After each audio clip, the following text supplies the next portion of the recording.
Okay, that's great. So good morning, everyone. Welcome to February 28th virtual meeting for the Governance and Council Committee. So we're going to begin with the roll call, Mr. Clerk. Members of committee, I will call your name. Please indicate your presence. Councillor Vicente. Present. Good morning. Thank you. Councillor Medeiros, I do not Yeah, see. he's going to be late. He's going to be late. Okay. He's dealing with it. Councillor Williams. I'm here. Good morning. Thank you. Councillor Dillon. Councillor Dillon. Present. Thank you. And Chair Fortini is present, and we also have, just for the record, Councillor Bowman is present in the meeting as well. So you have a quorum. You have 4 members present, Mr. Chair. Okay, thank you. So our next item is approval of the agenda. Does any member wish to add anything for this morning's council meeting? Please use the chat function. Mr. Clerk, you're going to have to help me here because my tablet is not working for some reason. So I'm using the computer and phone. So does anyone want to add anything for this morning discussion? Mr. Chair, Councillor Williams has added her name to the list for an addition. Yeah. Okay, and I'm also going to add some stuff after her. Go ahead, Councillor Williams. Good morning through you, Chair. I have 2 additions to the agenda. One, a discussion on the deputy mayor. Okay. And 2, a discussion on expense policy, robocalls. Okay, so Mr. Clerk, that will be under new business, I It guess? will be under new other business. It'll be 9.5 on deputy mayor and 9.6 on the expense policy and robocalls. Okay. Is there anyone else there, Mr. Clerk? I don't see anyone, so I'm going to add 2 discussion too, Mr. Clerk. One is about, when we vote, I don't know how we're going to put this, if someone's present, we just did it at the region. If you're there, you vote. If you don't, you're absent. So I want to have a discussion on that. And the other one is we're doing this trial basis like we do all the time. I think we should move on now and say we're going to accept it or we don't accept it, like we keep doing. So I think, it's been a good system and maybe we should just carry on what we're doing and we don't have to do the trial. Those are the 2 items I'd like to add. So through you, Mr. Chair, then 9.7 would be on voting at meetings. And Yeah. 9.8 in terms of the trial, are you talking about electronic meetings or something else in particular? Well, we always had this thing. I think when we read the agendas, we're going through the agenda line by line. We keep saying this is a trial base. I guess it's been working out. We should make a decision if we're going to use this system or not. Carry on. Okay, thank you, Mr. Chair. So that is going to be addressed in the procedure bylaw review, Is it? trial, as Okay. being a recommendation if council wishes to proceed. Okay, that's great. So we can wipe that one out then. Okay, thank you. Okay. So do I need a motion on the floor here to approve of the agenda? Councilor Williams, all in favor? Okay, so instead of receiving a recorded vote, I will ask if anyone opposes to this motion. Seeing none. Okay, so we'll go on to does any member have a declarative pecuniary interest on the Municipal Conflict of Interest Act matter to be considered on today's agenda? I don't see any, so that will be noted for the minutes. So our consent items, the committee, we don't have any. So we're going to go right to other businesses. 9.1, discussion regarding member town hall meetings. So, Mr. Clerk, are you going to be bringing that forward? Through you, Mr. Chair, yes. There was a discussion at the last meeting in November regarding a 2017 report, and a request was made to provide that report to members. So that report was attached to the agenda with this agenda item. And there was a recommendation that was adopted by council at that time that did speak to, in particular with respect to, and I'll just pull it up here, it was the council or community group-led initiatives require participation of at least 2 or more members of council, and that staff report back on a town hall protocol. So I think Councillor Fortini in particular, I think you were asking questions about that. So there is a resolution of council from the last term that speaks to 2 or more members participating in community-led events. And I think the rationale behind that was to ensure that there's an effective and efficient use of staff resources if they're supporting community-led events, town hall meetings, for example, that in particular, if it's ward-based town hall meetings, that both of the councillors are aware of what is going on in the ward and are participating if they wish to. So since 2007, and obviously with this new term of council, there has been a change. The change has been with the council office support model, and the support model now gives more discretion, more flexibility to the individual members in terms of their support staff and supporting them in establishing community-based events and consultations. And also with the unfortunate situation with COVID, there hasn't been an opportunity for town hall events, certainly in person. So we just brought this forward as requested by the committee, and we'd be happy to answer any questions. But the premise is that if a town hall event is being organized, the starting premise would be that if it's ward or geographic based, that both the ward councillors are aware. Whether both councillors wish to participate, that's entirely up to them. But if staff are providing attendance, resources, information for those town hall events, to ensure that the staff are providing that information to both affected councillors, so all members representing their constituents have all the same information. Yeah, and thank you, Mr. Clerk. And the reason I brought this forward wasn't only about the councillors, it's to taking the staff time from the running around. So if we start having a town hall once a month and there's 5 town between pairs, that means it occupies a lot of the time for the staff. So, I remember last term where we're allowed to have 2 town halls per year, just to give staff a flexibility. And also we can't keep these staff every night going around doing town halls. That was the whole intention, and that's why I wanted to bring it forward. Up to the pair councils, it's up to them. But we should have a limit, like if we want to have 2 or 3 town halls per year or 1, like, again, to not make the staff run around. So I'm glad that you brought it forward. Okay. So any questions on this matter? I don't see any on the board, Mr. Chair. Okay, so we're going to move on. So I need a motion for Councilor Vicente. All in favor? Anyone opposed? Don't see any. So we'll move on to 9.2. This is a discussion on the handbook. This item is done by the clerk, Mr. Clerk.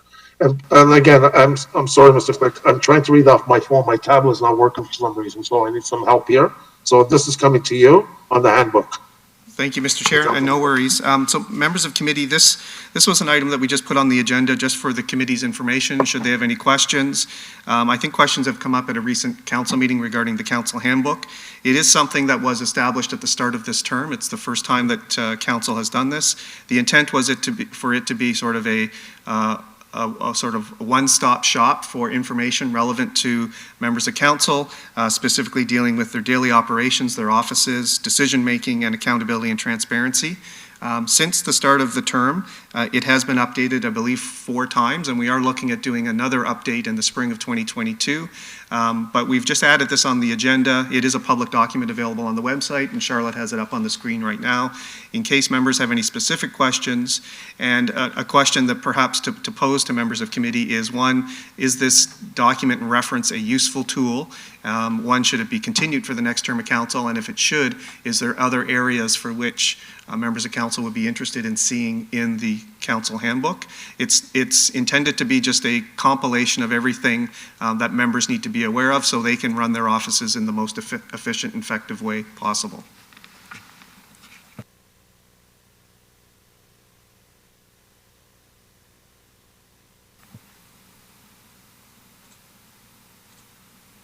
Sorry, Mr. Clerk. So yeah, so this actually is the handbook we got at the beginning of the term for everyone to read through.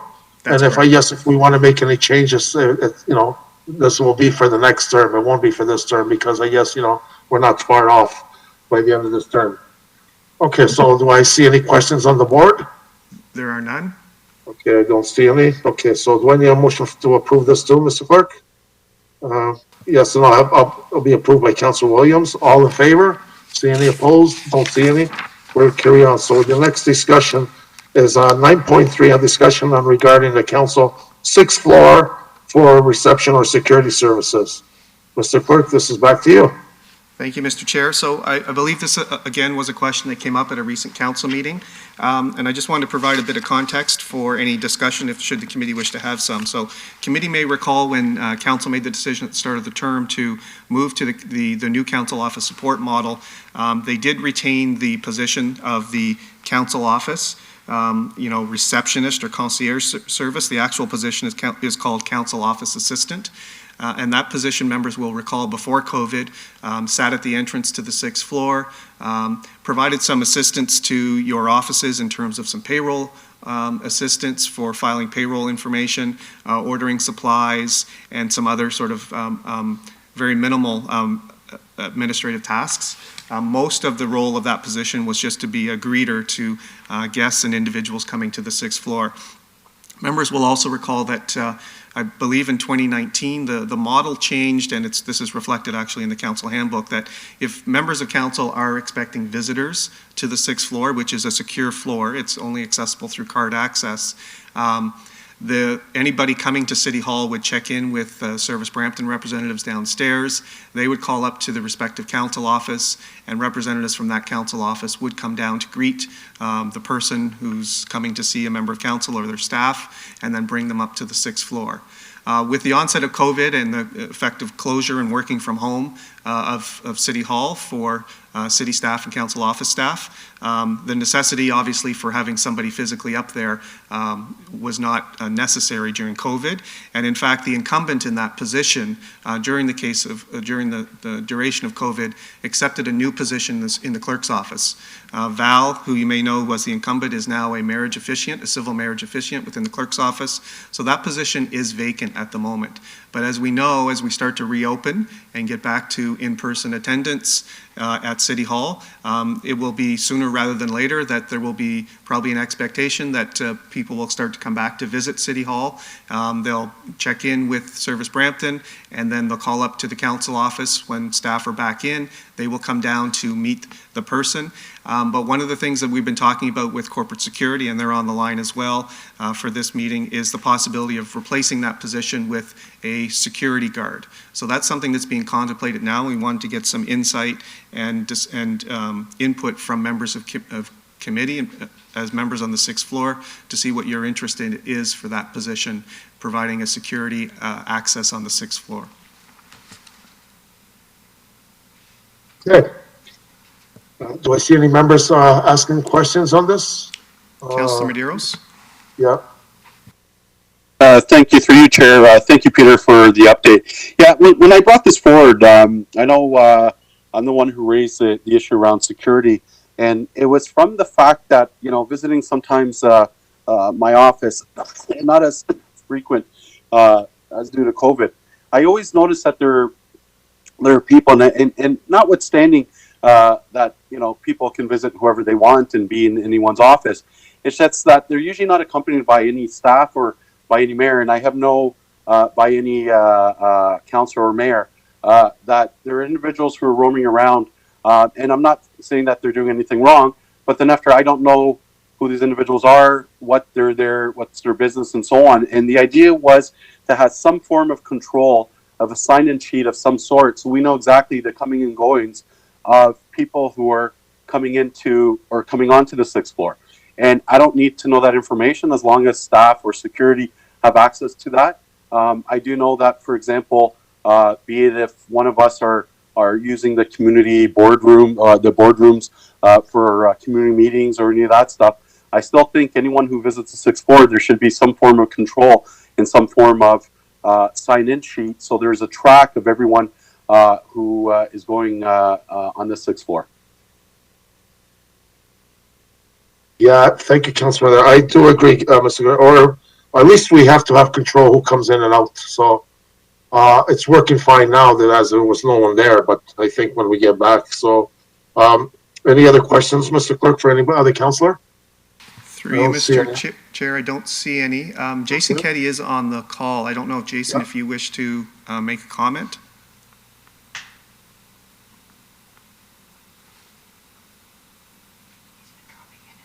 Oh, I think we're having technical issues, Jason, with your connection. I see your mic is on, but we're not able to hear you. So, Mr. Chair, perhaps I could just start to say that Jason and I have had a conversation, and corporate security is working on a report to come to council in regards to security for the 6th floor. And I'm presuming that report would also address what Councilor Medeiros is raising in terms of what is the level of control in terms of who's accessing and is that information being recorded. Yeah, and thank you, through you, Mr. Chair. That's exactly it, Peter, and I'm fine to wait for the report. I just know in the past, and we saw through some of the issues raised in the investigation previously and so on, of certain meetings or things being done on the sixth floor maybe are not so appropriate for council, having political meetings on council floors and all that other stuff. I don't know how appropriate that stuff is or not, but at least if there's some sort of record of the ins and outs of the sixth floor, even if it's for staff sort of tracking and monitoring, at least there's a record of this stuff, and we just don't have all these people visiting the sixth floor and not understanding what the city business what they're doing there. But I'm happy to wait for the report. Okay. Okay, that's great. So we'll wait for the report. So, Councilor Medeiros, you're going to remove move the recommendation? Yeah, thank you, Mr. Chair. Okay, so that's moved. Seeing anyone opposed? Don't see any, so that carries. So our next discussion is a hybrid in-person remote meeting, council committees. So, Mr. Clerk, this is back to you again. Thank you, Mr. Chair. So this is just an update in regards to where we're at with return to chambers. And members will recall, I think there has been a communication in the past through a service information update and a communication from the CAO regarding members returning to chambers as of February 21st. We can accommodate a maximum of 5 members while still having in place our 2-meter physical distancing in the chambers through members advising within 24 hours before the scheduled meeting of their intention to attend in person, and we will accommodate them. We are keeping an eye on what the province will be doing tomorrow, because March 1st is another gateway for reopening, and what that may mean for other lifting of restrictions, whether that means physical distancing or other things like that, and waiting for appropriate advice as well through our medical officer of health for Peel Region in regards to indoor spaces and the necessity to continue or not the 2-meter separation when people are properly masked, and but they are working in an indoor location. So we're hopeful that over the coming weeks we will have more information, that we'll be in a position that if things work out, that all members will be able to come back in, and hopefully at some point soon in the future can be in their assigned seating for meetings in person as opposed to being spread out. In terms of public attendance at meetings, for the time being, until we hear what the province is going to be announcing tomorrow, we're continuing to require members of the public to participate remotely, but depending on what the province does announce tomorrow and what conversations we have with our emergency measures office and our corporate services staff, we may be looking at starting to relax that a bit, where members of the public may pre-register with some limited attendance to attend meetings, possibly starting as early as next week, but we're going to wait to see what the province announces tomorrow. So I just wanted to provide that update and answer any questions should there be any. And Mr. Chair, I see Councillor Williams is on the board. Yeah, thank you. Councillor Williams? Thank you, through you, Chair. So just to clarify, is it going to be a requirement that all members of council begin attending after the announcement, whatever that may be by the province, or are we still going to do a half and half amount? Because there is 11 of us, so technically we can all fit in the council chambers safely if we have to be distanced, but just wondering if the requirement will be all or half. Through you, Mr. Chair, there will not be a requirement. It'll be up to the individual member should they wish to attend in person or remotely. When Council put in place its electronic meeting rules, when the province amended the Municipal Act early on in the pandemic, the way that the wording is in the procedure bylaw is electronic meetings will continue to be supported, and effectively they will become hybrid meetings with partial in-person attendance and partial remote attendance, should that be the case, for 1 year after the state of emergency is lifted. The local state of emergency has not yet been lifted, to my knowledge, so there is a possibility for at least the next year, unless council decides otherwise, that there may be opportunities for members to continue to participate remotely, irrespective of where we're going in a positive direction with the pandemic. But we will be accommodating members that are interested in attending back in chambers for meetings in person, and our goal is to get all 11 members here should they wish to come in, but there is no requirement that they must come in.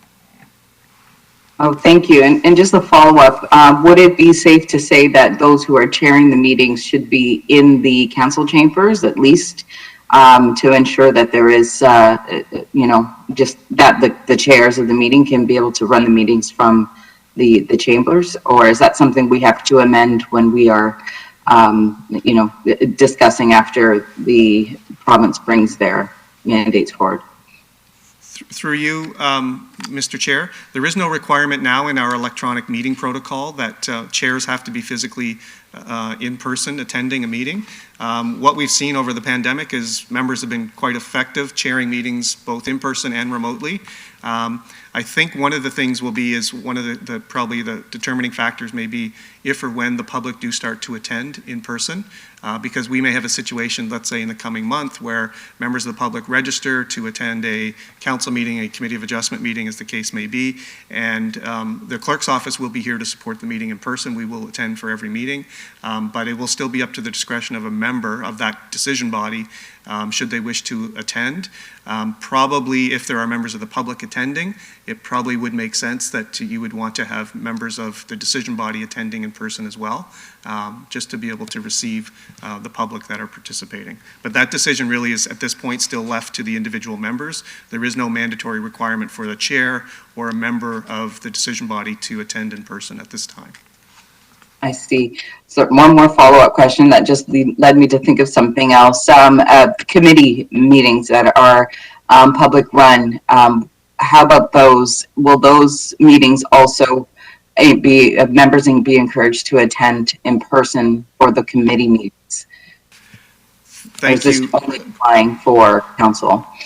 Thank you. Through you, Mr. Chair. Thank you, Councillor Williams. That's an excellent question. And so when I think what you're referring to is what I'll call citizen-based advisory committees, and there are a number of them. And the approach we have been taking on those is they will continue to be remote. And the reason that we're suggesting that at this point is under our current vaccination administrative directive, if those individuals were to attend physically in person at City Hall, there is a requirement that they have to provide proof of vaccination. We have been operating with those committees, supporting them remotely, such that we do not require the vaccination status disclosure to be submitted, because there is just so many citizen members of those committees, and this was a more effective way to continue to have those citizen-based advisory committees continue to meet, but they could participate remotely. So that's why we've been hesitant to say to those citizen advisory committee meetings, we're going to start in person and please come in, because there are some logistical hoops that we will have to go through with those citizen members with ensuring that their vaccination status meets our administrative directive. Okay, great. Thank you. I have no follow-up questions. Thank you. I don't see any other members. Just Chair. one question. Yes. I see Councillor Dillon on the board. Oh, is it? Oh, I'm sorry. Councilor Dillon? My question was answered. Thank you. Okay. Mr. Speaker, just one question. So do we pay like a fee for having this service, or we don't pay if we're on electronic? Through you, Mr. Chair, there is no additional fee today that I'm aware of. Early on, I will say in the pandemic, we were looking at different technologies. There was a call-in telephone technology, which was, there was a fee for that. We're no longer using that. So by using Teams, which is an inherent part of our corporate IT infrastructure, there is no additional cost for that. For WebEx, there is a cost that the municipality and many municipalities have incurred for a license fee for that. But that's the cost of doing business, because it not only supports these meetings, it supports a lot of other functions that the municipality continues to put on in the pandemic environment.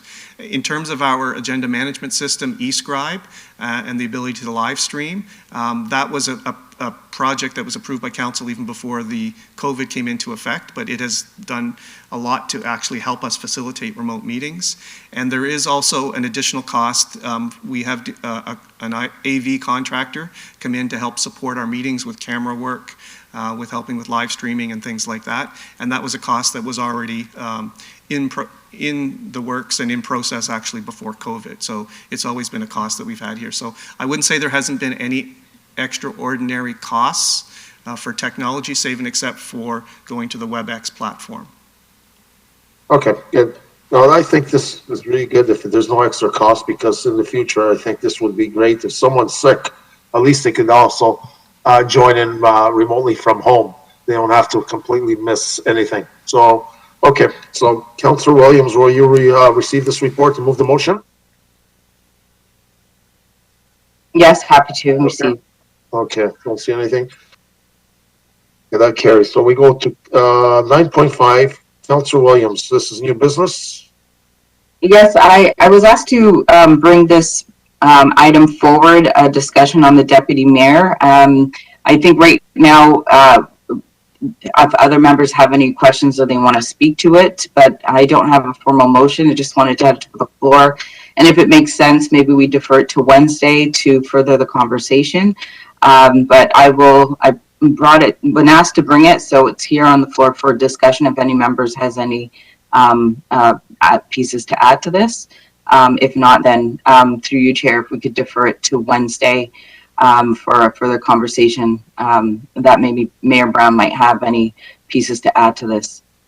Yeah, okay, thank you. Yeah, this was an email sent by Mayor Brown and went back and forth. I think, Mr. Clerk, you know about it, and I think there was a little bit of miscommunication, and also what you mentioned, it could be done for this morning or the 23rd, so the mayor asked to bring this forward this morning for discussion, and I know it's his motion, so we're just going to receive it now, and I guess we're just going to add it to this Wednesday's council meeting for the mayor to speak on it.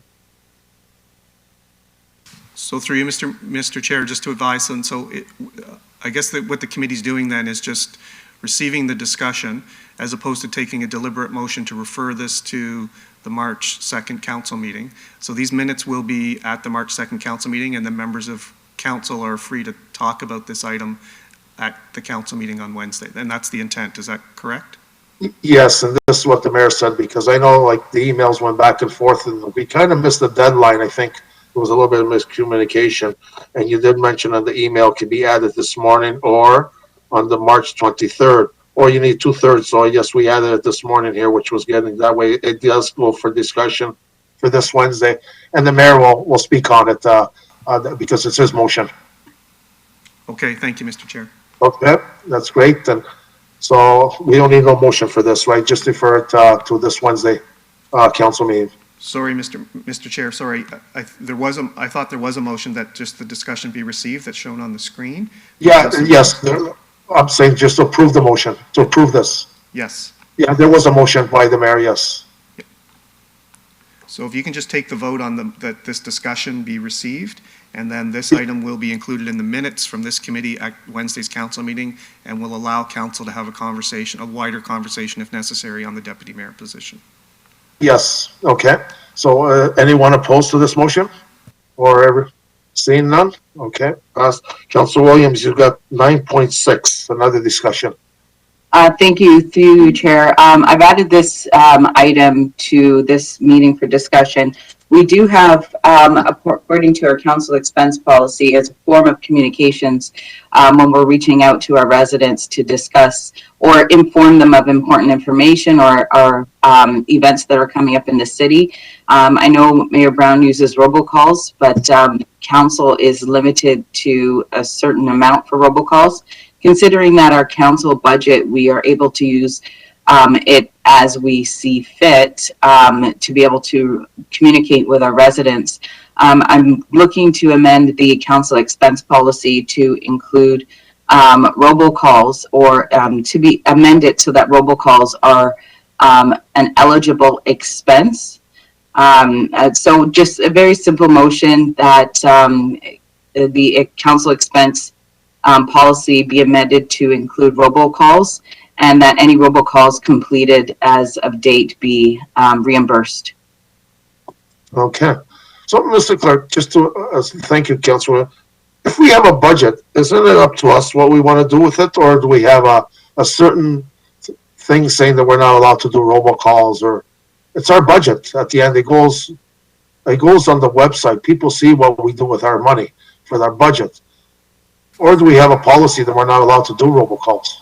Through you, Mr. Chair, perhaps I'll start and then maybe someone from finance may supplement. So there is a lot of discretion with what I'll call the global budget that members of council each receive each year, but that spending has to be incurred within the context of the mayor and councillor expense policy, which has been approved by council, which does say these are types of eligible expenses, and it also says these are types of ineligible expenses. So I believe, and I don't know the specifics, to be honest, of this particular thing, whether robocalls are considered to be eligible or ineligible at this point, so perhaps finance can comment on that. If they are ineligible, then the motion that Councillor Williams is moving is to make them eligible, would be a proper motion if the committee wishes to support it, just as the committee has amended the expense policy a few times this term already. But I don't know if someone from finance wishes to provide some advice. Through the chair, Peter, it's Zishan here from finance. To add, right now under the expense policy, we have a specific clause that prohibits the use of consultants by councillors. And there's a very specific definition of consultants, and I think that's why previously robocalls fell into that definition of consultants. But if this motion carries through, then staff are happy to update the policy to include robocalls as a eligible expense. Yeah, and thank you. One thing is the consultants, but robocalls, I don't see what the problem really is, because it's actually we're doing it ourselves. It's not where we're paying outside consultants, and I get that portion. So I agree with Councillor Williams on this, so I will support it. And we'll bring it over to council this Wednesday for the minutes, and hoping that the rest of the council will support it too. So I don't see any other questions, Mr. Clerk. And Councillor Williams, you okay with this? Yes, I am. Thank you. Okay, so I have a motion here. Is anyone opposed to this motion? Don't see any, so that carries. Sorry. Oh. I had my name up. I'm sorry, I can't see. I only got Yes, one. I know. Go ahead, Councilor Vicente. Thank you. Through you, Chair, to the clerk. When members of council communicate with residents, particularly, for example, through newsletters, how is the content of the newsletters managed?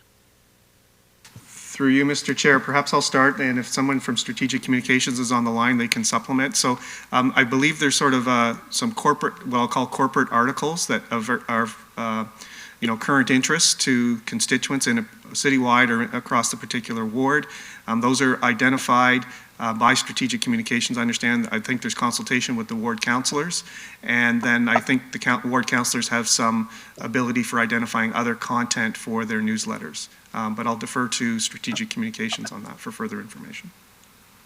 Thanks, Peter. It's Jason through the chair. Yes, that's how we do it. So generally a menu style of current articles, upcoming events also listed on the back generally, and then articles that councillors can choose from that Strategic Communications doing that scan feels are important for residents at the time. Councillors have a general flexibility with adding certain topics. Really, it's their newsletter, and on the front page, generally, there's either individual messages from each councillor, or some councillors opt for a shared message as well. So we aim to provide as much flexibility as possible, while providing kind of the factual information for any topics that they wish to include. We'd go gather that the details for that, and if the councillor's office wishes to frame it how they wish, that would be up to them and their team. Thank you. And through you, Chair, to staff, in terms of your use of, if a member of council chooses to make a statement or a series of statements through the newsletter, you say there's flexibility, but you mentioned it being factual. How is anything that is written through a newsletter made to align with the direction of the city and the direction of council? So, Councillor, when I say factual, that's the sort of thing I mean. So if a councillor said, if I'll use an example, I'd like to do an article about ASE cameras, we could provide a detail about the amount of cameras that are online. We could provide kind of the factual basis of when the city started that program, how many perhaps tickets have been handed out. So we could provide the facts and the details, how it's, and we could draft the article depending, I mean, if it's a city kind of council approved direction or project, we'd go gather those details and provide that article. If it's an individual councilor's individual position on a topic, I would generally leave how that's framed up to them if they wanted to perhaps speak to a charity they were supporting personally or as a councilor, but that would be an example where we may not necessarily draft the language, as it would be something that the councilor in their office opted to participate in as an individual councilor rather than kind of a full council decision. Okay, so with respect to the potential addition of robocalls as an eligible expense, how can we ensure, through you, Chair, how can we ensure that any message or information that is conveyed through a robocall aligns with City Council and City direction? Through you, Mr. Chair, perhaps I could start. So to supplement what Jason has commented on, there is the Council Code of Conduct as well.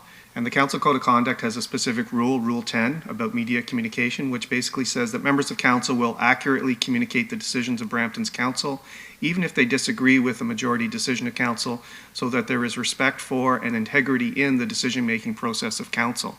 And there is a further sort of commentary narrative about that members should refrain from making, disparaging comments about members or council's processes and decisions.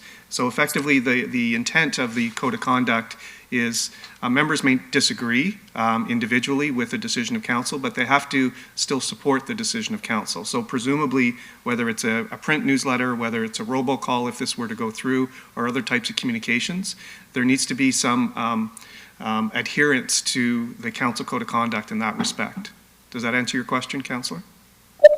I think so, and this is my only concern in us moving forward with robocalls as an eligible expense. I would like to ensure that there is a clear understanding and some way of ensuring that when taxpayer funds are spent, to leverage a robocall to communicate with residents in a particular area, that the messaging is worded appropriately and ensures that the member is aligned with the Code of Conduct, as you have stated, Mr. Clerk.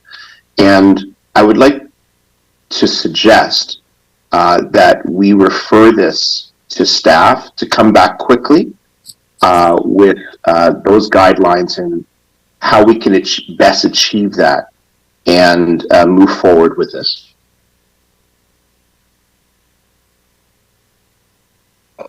And Councillor, through the chair, one thing, if we're bringing something back on this, we do have a service that we use for the COVID-19. Like we do have a service that we've used in the past on robocalls, and I guess I'm just looking as Councillor, as Chair Fertini outlined at the beginning about the ward events. I guess to bring something back is the appetite for that to align with how events take place as well. So a full awareness by both councillors and potential review of the script by both councillors.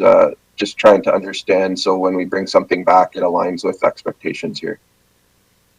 Well, I think what we have here before is a request to allow robocalls to be an eligible expense. So I am specifically looking for that to be addressed, and so that there are clear guidelines. It aligns with the Code of Conduct, with the city's strategic communication goals, and with the local area councilors' goal as well of communicating with residents. Okay, thank you. Okay, I have a couple of questions there, Jason. So I see the mayor, he has a lot of robocalls So what makes our budget different from his? And, you know, and I got nothing against the mayor doing this robocalls. It's his budget. He does what he wants. And I think Councillor Williams brings up a good point. We did, the consultant, I kind of do agree when we have our own insight. But when it comes to robocalls, it's my budget. And at the end, it gets posted every 3 months. I can't see what the difference is if I want to spend my budget one way or another. Because at the end, whatever comes, it always goes back to the corporation, whatever we've got left over. So I'm going to support Councillor Williams. I guess we should be able to manage our own money. If you know the mayor's doing robocalls, and I don't see what the problem is. We can't do it. Like I've never done them so far in the past. But if a councillor wishes to, I don't see what the issue is. So I'm going to support Councillor Williams' thing because so long as it's on the expense and we shows on the website where we spend our money, and it's our responsibility to use our budget the way we want. So thank you. Mr. Chair. If I may, Mr. Go ahead, Councillor Santi. Thank you, Mr. Chair. If I just may respond. I agree with you fully that any robocalls that are done by the mayor's office as a member of council, those robocalls should also meet the test.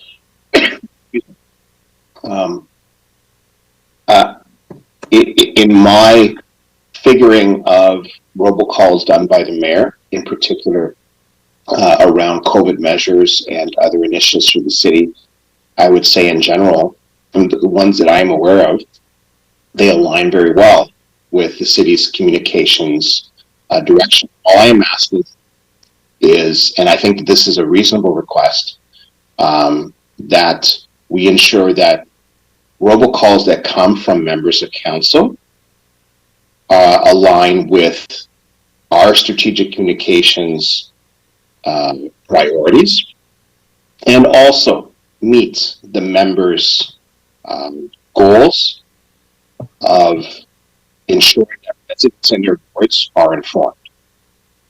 I don't think I'm asking for too much here, just to ensure that the messaging or any communications that is done digitally through a robocall, if it's going to be paid for with taxpayer dollars, yes, certainly at the discretion and covered and paid for by the member's expense account, that it aligns with the city's direction.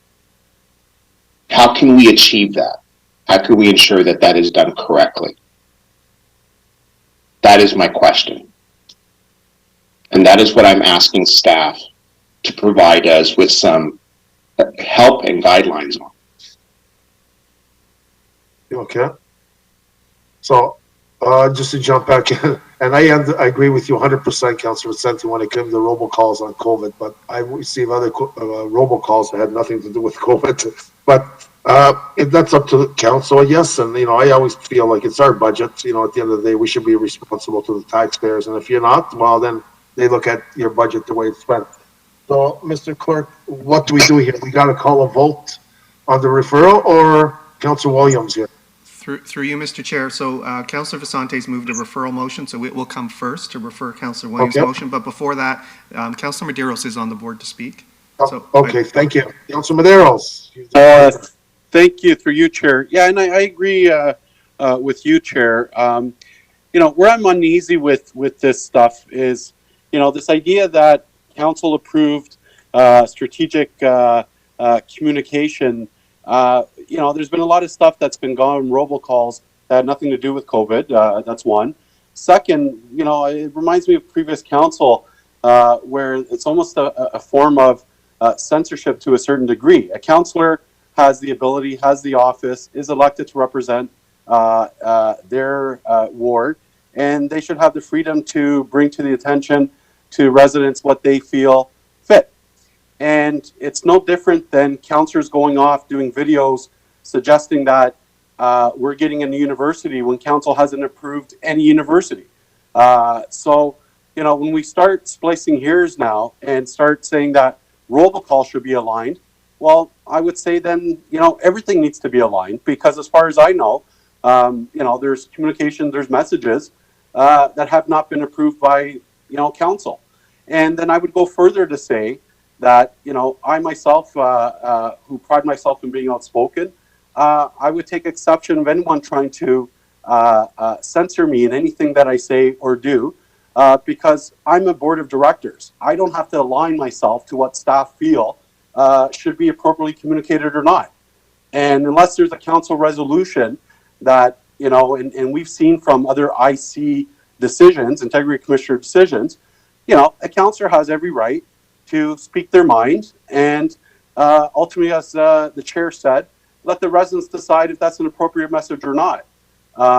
So I have no desire to refer this. I don't think, I don't know what the councillor would expect staff to bring back of any type of direction that I would adhere to. And I would take exception that I would have staff tell me what I could do as a board of directors. I'm the one who's elected. I'm the one who responds to my residents. I'm the one who's accountable to my residents. And I frankly should have the freedom, and I should be able to do my job the best thing I see fit. And especially with an election coming down the pipes, anyone who wants to put anything they want on their robocalls will meet the piper very soon. So I just think it's a waste of time. I don't think we have enough time to refer this. I don't like this form of censorship. I don't like this form of control. I don't like this form of oversight because I am the board of directors. Thank you, Mr. Chair. Yeah, thank you, Councilor Medeiros. I agree. You know, we're responsible for a budget here. We have a budget, and at the end, you know what? If we spend all our money, the residents see how we spend it. We should be a little bit more responsible, not just in our budget and everything going across the corporation. So, Mr. Chair? Yeah, go ahead, Councilor Vicente. Thank you. So, in the spirit of cooperation, then, I will rest upon what the city clerk outlined as code of conduct, as a guiding principle for individual members' conduct, but also communications. I believe that that is a guiding principle here. And as the clerk outlined, it does supersede all. And I think that I am happy to not refer this any longer, but I certainly hope that when robocalls are created, whether it's by the mayor or any other member of council, that the message is accurate. And I am happy to support that going forward with the understanding each member will do what is right. Thank you. Thank you, Councilor. I know, I do agree. This is not the robocalls we're going to start campaigning. This is, regular robocalls that we do. It's not fair that we do that. We do have a code of conduct, like the clerk said. So I guess the referral's off the board, Mr. Clerk, so we don't need to call a vote, or just we actually vote on Councilor Williams' motion. Is that correct? That's correct, Mr. Chair. Okay. It's moved by Karen. Sorry, Peter, it's Z here from Finance. Can Finance staff just get clarity, Peter, maybe from the councillor on the second part of the motion, that expenses incurred to date be reimbursable? Does that mean incurred from the date of the amendment of the policy or for council term of date? We just want to make sure we understand. Well, I think we should go, if it was done, let's say a month ago or 2 months ago, it's not as of today. We should go back because at the end, Go ahead, Councilor Williams. Thank you through the chair, if I may. Yes, this is for the term and any expenses incurred to date. So for the term of this council. Perfect. Thank you. Thank you. Thank you. Okay. So all in favor with Councilor Williams' I have a motion? question. Who's this? Sorry? Councillor Vicente. Oh, I'm sorry, Councilor Vicente. Go ahead. Question through you, Chair, to Councillor Williams. So we're talking specifically about robocalls. So are we saying that councillors' expense should be able to pay for robocalls, including robocalls performed or done prior to today? We want to make this retroactive?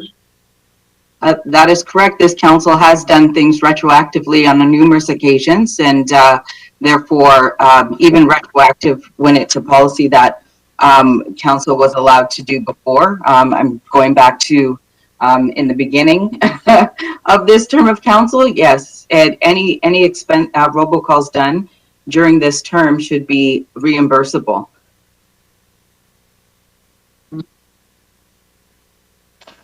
Thank you. Through you, Chair, to the city clerk. So, do we have precedent where there was a policy in place and members of council were abiding by those policies, but then midway through the term or partway through the term, those policies were changed and then applied retroactively? Through you, Mr. Chair, I cannot recall offhand, I haven't turned my mind to it, but certainly there is precedent for council to change its policies midstream, midterm, and these are council's policies, so if it wishes to amend it, that's council's discretion. I would leave it to finance to comment in regards to, what happens if it's an expense that was incurred in a previous year and that year has closed down, so I suspect there may be a way to reconcile that, but I would defer to the financial experts on that. Yeah, and sorry, Mr. Clerk, and we got this COVID thing that we actually sent in, where stuff. So we do have like the extra funds for there that we received. So I don't see what the issue is on finance part to retroact everything. And I'm going back. The mayor has done a lot of robocalling. Some are COVID, some are not, and it's great information to give out to our residents. And I know I received quite a few. I haven't done any, but some councillors did. And, I think it's fair enough if someone does it, everyone should have the same equal. And again, it's on our expense policy. People can see where we spend our money. We got to be very responsible. And it's very unfair if we just go out there and start campaigning on it, which we do have a code of conduct. So, Finance, you want to add anything to this?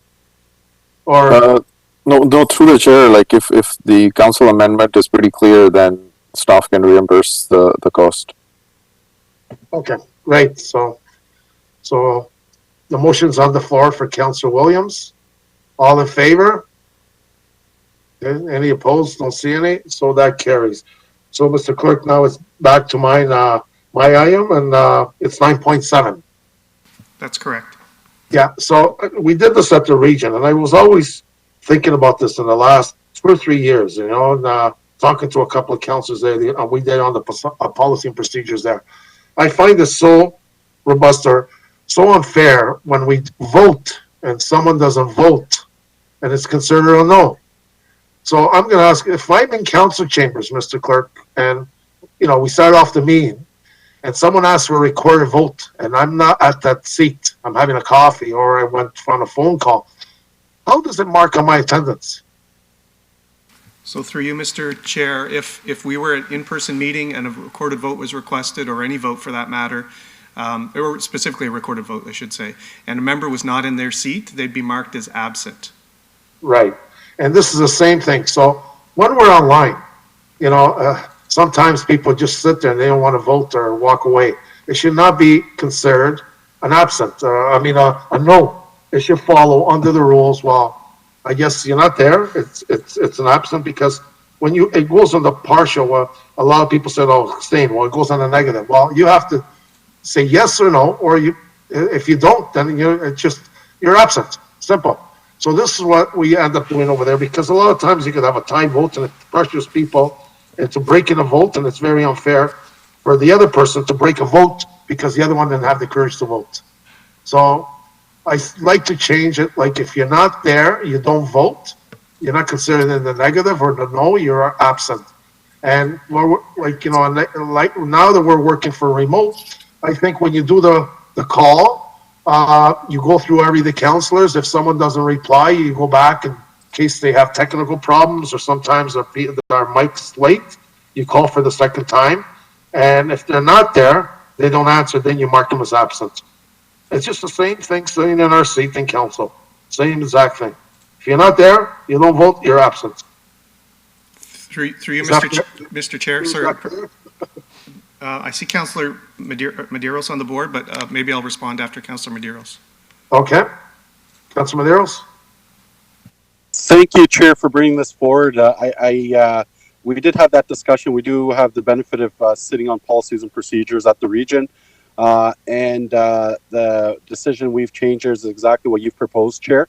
I think especially at the City of Brampton, we tend to keep our cameras off, and simply people use it for strategic voting. So if you're not going to vote, or you're not going to say anything, then you should be marked as absent. I know there's been some unclarity about who's there, who's on. We had that discussion regarding if a meeting properly adjourned or not. So I agree with you, Chair, and happy to support your suggested changes. Thank you. Thank you. Mr. Clerk? Through you, Mr. Chair. So yes, so I believe, I think what the intent is if a recorded vote is requested and we go through the list and a member appears to be on this, connected to the session, but their name is called and they do not indicate their vote in favor or against, our practice that has evolved is we actually move on to the next member and we do try to come back. And what has evolved over the course of the pandemic has been if we come back to the member who did not indicate their vote, whether they're connected or not, we will show them now as absent. If, however, there is a dialogue with the member and the member is present but the member refuses to vote, then according to the Municipal Act and our procedure bylaw, a person who is present at a meeting at the time of a vote, who is qualified to vote, shall be deemed to be voting in the negative if they refuse to vote. So that would be the exception, and we've sort of been following that practice, certainly as an evolution over the course of the pandemic. So I think what you're suggesting is in line with whatever the region is doing. We're in line with that right now, unless there's a specific incident that you wish to talk about. I think I can recall a vote probably early in the pandemic where my advice was that the person seemed to be connected, but they were not present, and therefore their vote counted in the negative as opposed to an absence, but I don't think that had a bearing on the outcome of the vote. So I just want to understand clearly the intent here. Yeah, and I remember that. It's not that, dear. I just find that, like, if I walked into council and I sit there, I'm there because at the beginning of the meeting, then I go for a coffee and you call a vote. Someone has to record a vote, or even if it's not recorded vote, and it's carried, I should be 10 people. I should be marked absent because I'm not there for that vote, regardless if it's recorded vote or not. So at the region, what happens is we've been having a lot of ties because what ends up happening, you can get the odd person doesn't have the nerve to vote yes or no, and at the end they don't vote, and it's considered a negative in the no, and it becomes a tie. So now you're putting the chair in a position or someone else in a position. So, or it's absent, and because at the end of the day, you should have the nerve to say yes or no. And if you're not there, or a lot of times, how many times we said we abstain? It's considered a negative. You abstain, you have to vote, or you are actually absent. You can't abstain. You're there. You can't leave the responsibility to someone else. So that's what I was trying to get at. Regardless if you're there or not, and if it's recorded vote or not, if you're in your seat and you vote is one thing. If you're out, it doesn't go in a negative. When it gets carried, it should be marked absent.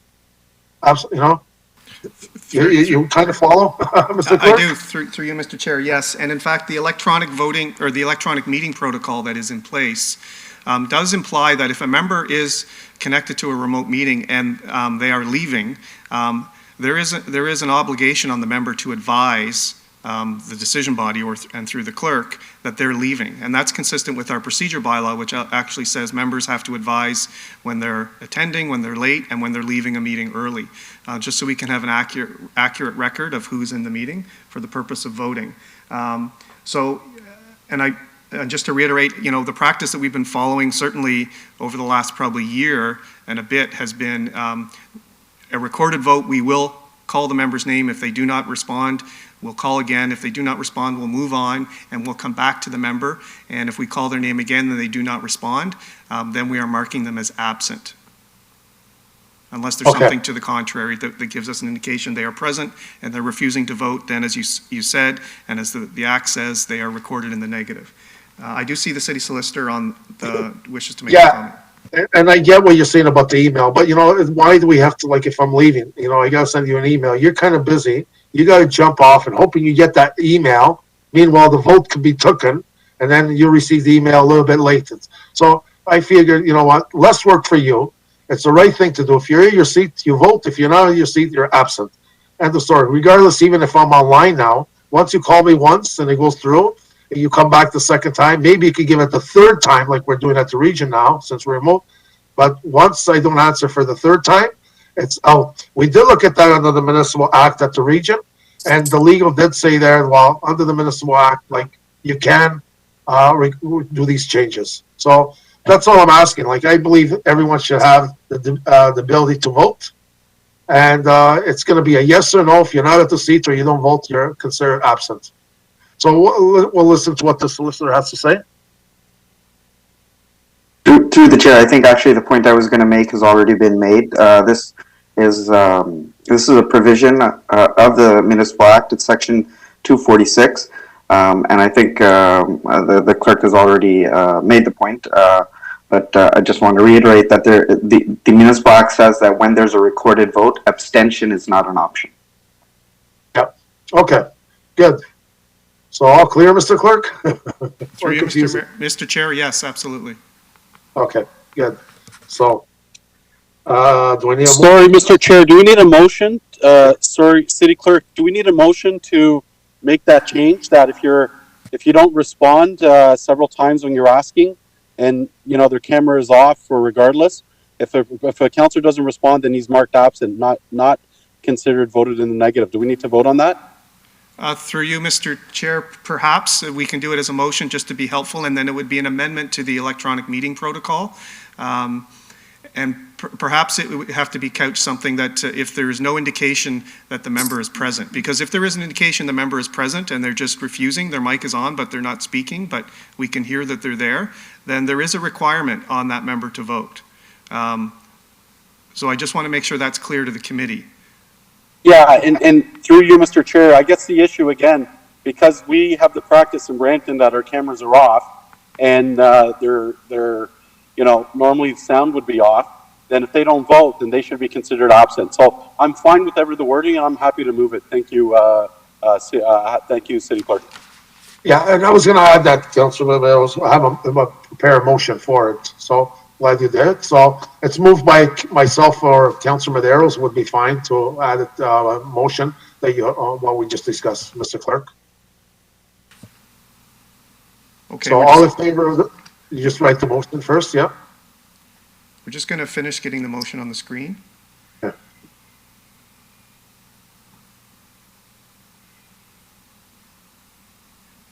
Yeah, Charlotte, no call for the vote. Yeah.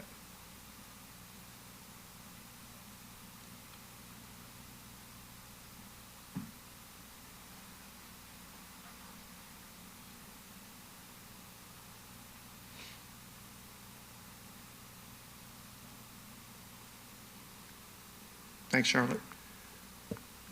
So, Mr. Chair, I think you said either yourself or Councilor Medeiros, one of you can move the motion. I just want to make sure, as written on the screen, it reflects the intent. Yeah, Chair Fortini is fine. Thank you. Yeah, I'll be fine with it. Then, this is good. Because if I ever have to leave or anyone, they should be able to send an email. They know ahead of time if they're leaving the council. But not just leave for just one vote and then come back. Okay, so all in favor of this motion? Okay, I don't see anyone opposed, so that carries. Our next business now is councilor's question period. Anyone has counsel on what we discussed today? No one on the board, Mr. Clerk? Okay. There's no one on the board, Mr. Chair. Okay. Do we have any questions from the public? And Mr. Chair, I'm just checking right now, and we do not. Okay, so that moves on. So our next item is adjournment. So our next committee is scheduled for May 30th, 9:30. I have a motion by Councilor Williams to adjourn today's meeting. Anyone opposed? Seeing none? Mr. Clerk, thank you so much. I'm sorry you had to take over. And everyone stay safe, healthy, and